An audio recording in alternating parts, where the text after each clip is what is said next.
السلام علیکم، میں ہوں اقبال سحر اور آپ دیکھ رہے ہیں ریئل نیوز ورلڈ۔ ناظرین، اس وقت ہم آپ سے افسوسناک خبر شیئر کر رہے ہیں۔ ضلع کرم کے علاقے خرلاچی میں پاک فوج کی چوکیوں پر سرحد پار سے فائرنگ کی گئی، جس کے نتیجے میں 3 جوان شہید ہو گئے۔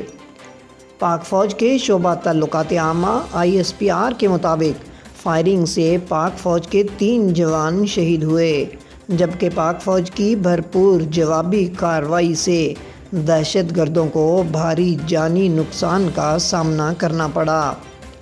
فائرنگ سے 32 سالہ نائک محمد رحمان شہید ہوئے، جن کا تعلق کرک سے ہے، جبکہ شہید نائک معاویز خان کی عمر 34 سال اور وہ جمرود خیبر کے رہائشی تھے۔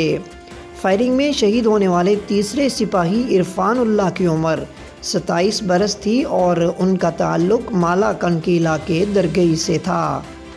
ISPR نے کہا ہے کہ پاکستان دہشت گردوں کی جانب سے افغان سرزمین کے استعمال کی شدید مذمت کرتا ہے۔ ISPR کا کہنا ہے، توقع ہے افغان حکومت مستقبل میں ایسی کسی بھی سرگرمی کی اجازت نہیں دے گی۔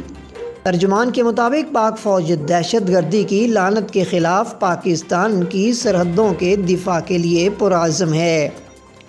ہمارے بہادر جوانوں کی قربانیاں ہمارے عزم کو مزید مضبوط بناتی ہیں۔ مزید اپڈیٹ کے لیے ہمارے ساتھ وابستہ رہیں۔ اگر آپ نے ہمارے چینل کو سبسکرائب نہیں کیا تو کر دیجئے اور بیل آئیکن کو پریس کرنا مت بھولیے تاکہ ہماری نئی ویڈیو کا نوٹیفیکیشن بر وقت آپ تک پہنچ سکے۔ کامنٹ باکس میں اپنے خیالات کا اظہار کیجئے۔